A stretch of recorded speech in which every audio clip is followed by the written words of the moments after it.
another little incident, but that was at Lakers. I'm going back and Okay, forth. no problem. All right. Go ahead. Okay. Thanksgiving weekend, we decided to take a long weekend, go back to Detroit. There's 3 of us, 4 of us. Want to go back to Detroit, where we buddied up because we were from the same town. So, yeah, it was 37 Chevy, I think it was, that we drove. And got as far as Pittsburgh, and it was snowing, and it started really snowing, and pretty soon we were snowed in. Wow. There was 42 inches of snow that fell from 6 o'clock that night till 10 o'clock the following morning. We were a little snowed in. Wow. Yeah, so that was the only time I was in trouble, because we had to stay over another day. Oh. And we never got to Detroit. So you got kind of AWOL, you said? Yeah, you could call it that, yeah. Okay. Right. Okay. And so I had what's called a captain's mast, right? And he understood the problem, but still we were on a day we weren't supposed to, and you're supposed to not be any further than 50 miles from the base unless you had leave. But this was Liberty. Liberty is like weekend or something. Right. So we were more than 50 miles away. Yeah. So you had some explaining to do. But they said it's on your record for a long time, and then they rounded it off. Okay. All right. So let's say you were in Brundage, and where did you go after you were assigned there? In Brunswick? Yeah. That was it. That's when I got discharged from there. I was there for 2 years. 2 years. Okay, I'm a blimp outfit right there. And from when you got discharged, were you discharged from there, and then you were a civilian? Or did you come back here for your official discharge? Well, kind of what happened was my whole family went to California for a family affair there, and wanted me to go. And I said, well, first of all, let me go into something so that end up with that. Go ahead. I enlisted for 3 years, and the Korean War started when I was in. Right. So Truman put another year on us. Oh, okay. So if I get discharged, I would have nothing. Well, if I stay another year, at least I'll get $350 mustering I'll pay. $350. Right. So I stayed another year for that. And so then when I got discharged, instead of going to California and spend all my $350, I thought, well, I'll stay here in Georgia until they come back. Then I'll go home. So I found a job there, taking care of our building trailers. Okay. And this was the first self-motorized trailer that was built for a rich Texan that wanted to travel the country. And so we actually, they signed me because I had all this knowledge to custom build this, work with custom builders to custom build this for them. Okay. So I did all of, they had square tubing structure, and they had aluminum on the outside, almost like an airplane, So we, riveted and whatever. So it was, I enjoyed that. I was there for, I guess, about 3 to 6 months, something like that, And then my folks came home, whatever, and I said, well, bye. I went home. Okay, and home you came back here to Detroit. Detroit, right. Okay. And how was the welcome home? How was that? Oh, I'm kidding. In fact, my mother would have dreams that there was a blimp crash. Oh boy. And guess what? There was, but I wasn't in it. Oh, okay. I witnessed it, but I wasn't in it. Oh, okay. Where was this when you witnessed it? I think this is the one in Georgia. Oh, the one that you saw. Okay. Yeah. Okay. Did you have any adjustment, getting adjusted back to civilian life, or did you? Well, other than passing the butter, but that's about it. Okay. Words, language.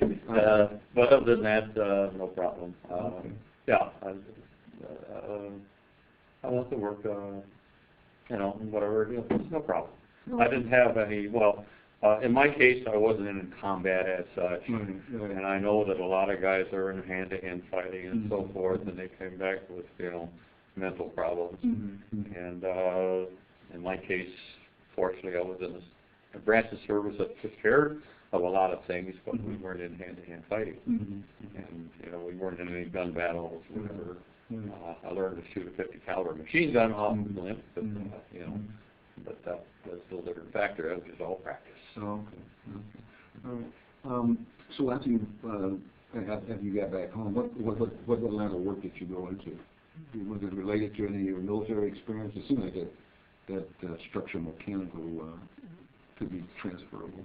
Well, I mean, it's, at least at this point, even now, I still have a lot of, usage that I've learned from the Navy that I use.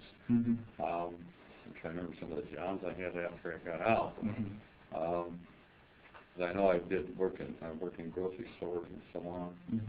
And then I got, shoot, I can't think right now. That's right. Well, actually, what happened is this. Now I remember. I went to Wayne University. I thought, well, finish college. I said, I did a lot with mathematics, and I wasn't too bad with math. I said, I'll become an accountant. Try that. So, but it got too much for me. And a lot of the fact that my brother and I got into business together, selling Venetian blinds and linoleum and things of this nature, and I didn't have much time to study. Right. I had to earn a living. So I had to quit. And my grades weren't that good, and this was on the GI Bill. Did you, as far as friendships and those kind of things, did you have any lifelong friendships from the military, or friendships that kind of carried over for a while? Well, not really, other than the fact I think under Nixon's, I think he was Secretary of State or something like that. I remember Frank Carlucci. Does anybody remember that name? Yeah, I remember that name. Yeah. That was the guy, I think, that taught me how to playing using electronics. Oh, okay. And I never was able to contact him. I was thinking, that had to be him. Frank Carlucci. So that was one of my close buddies. Oh, okay. Yeah. Okay. All right, well, maybe he'll see this and get in touch with you. Well, maybe so. That would be a good idea. I really appreciate that.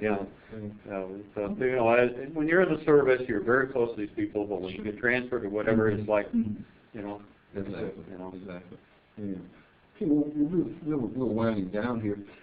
Is there anything else you want to add that perhaps we didn't cover at this point? Well, well, in the service itself, well, we did a lot of things when I was in Jacksonville, going through the state and so forth like this. It gave us the opportunity, when you're on liberty, to go around your area in Florida, even like Memphis, Tennessee, you do things that you wouldn't ordinarily do at home. That's the idea. And, well, I mean, I never went to bars or whatever, what do you do in your service? There's nothing else you can do, So, do that, and get your buddies and so forth like that. That's fine. You lose some buddies too, unfortunately, because drinking too much and they're too young. They got in automobile accidents and got killed. One guy got killed by a train. I mean, these are some of those traumatic things that happened. You can't be good. But other than that, I think I learned a whole lot. As well as the next one, one last question. Sure. Like a life lesson learned from your military service. What would you say? Well, I would say one thing. I'm just proud to be able to serve my country. I mean, I didn't, sacrifice whatever, but I did serve my country. Spent 5 years of doing anything I could. If I was asked to do it, I would do it. And if I had to go out and fight somebody, I'd fight somebody. It's something I think that everybody should do, male and female. I think it's a very worthwhile endeavor, and it's still something that lets you know how to be